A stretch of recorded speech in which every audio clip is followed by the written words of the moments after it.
the mayor was telling us through you na there was no formal official permit application but rather letter of coordination sa police ng mga supposedly rally organizer. That's exactly what he told me.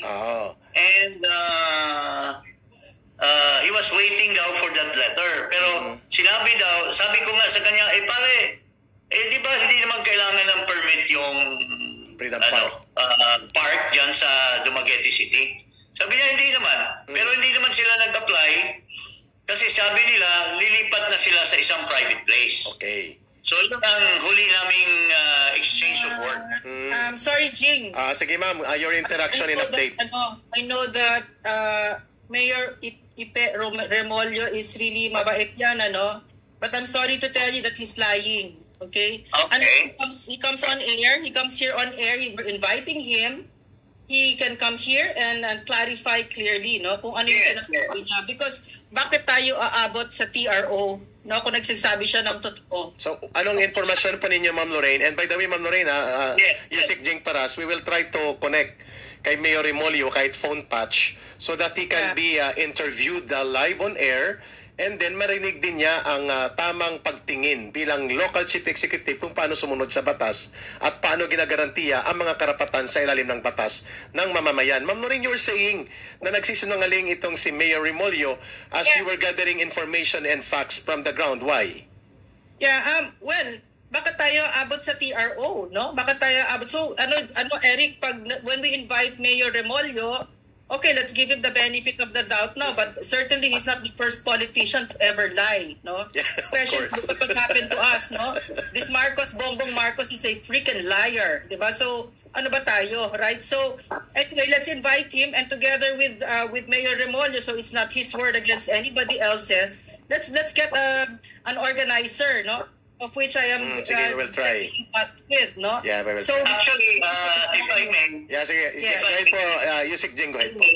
After I spoke with him, in fact, I have spoken to some of our friends, mga kasama natin sa grupo, kasi I wanted really to clarify directly from organizer because a certain Pinpin, a name by the name of Pinpin, yun daw ang pumunta sa kanya at nakausap niya. So I wanted to speak with that. And I remember that Pinpin is the assistant of Ibasco. Is this Pinpin Libres? Si Pinpin Libres na taga Davao? Pinpin daw So I tried to get in touch. Hindi ko na sila nakausap. Then I spoke with Dan Chang, yung isang vlogger. Sabi niya, sir, okay na It seems I was able to confirm daw with somebody representing the organizer na lumipat na daw ang Maisog sa Freedom Park, which is right in front of the provincial capital. So hindi na lang ako nag-insist pa na makipag-usap sa organizer. So I put it as a gospel truth na doon na tayo mag-rally ng Maisog. Yusek Jing Paras, there is a report now currently by Ma'am Lorraine Badoy that there is an order apparently from the office of the governor ordering the PNP provincial director to put up barricades, physical barricades at the Freedom Park. Is this true? Again, ma'am, i-clarify lang natin kasi ikaw nandyan. Yes. Yes, kasi if it's incongruous kung pinayagan tayo na mag-rally sa Freedom Park, which is within the jurisdiction of the governor, bakit naman nila parang doble kara yan kung pinayagan tayo pero ibabarikid, hindi makapasok ang mga rallies, parang hindi magandang tingnan yan. Tama si Lorraine na talagang niluloko tayo nitong mga government officials na to. Correct. Ma'am Lorraine, would you like to add up to that update? Here's the thing, Here's the trademark of this Marcos administration. They are liars. They suppress information.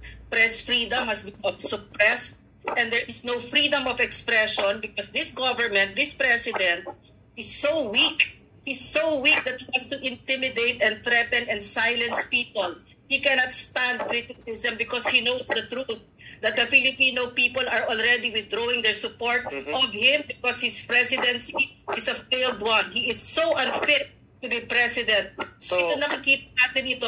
Alam mo ang hirap ng ganyang leader because even the good people like Mayor Remolyo nahahawa sa mga ganyan. Yes. Like we saw Moro Lazo lying through his teeth for this president. Like we saw the NTC lying to their teeth because of this president. He is so unfit to be president. So now, he is showing very clearly, no, dito sa pag-suppress na ito, that he cannot be president. Okay, Attorney Jing Paras.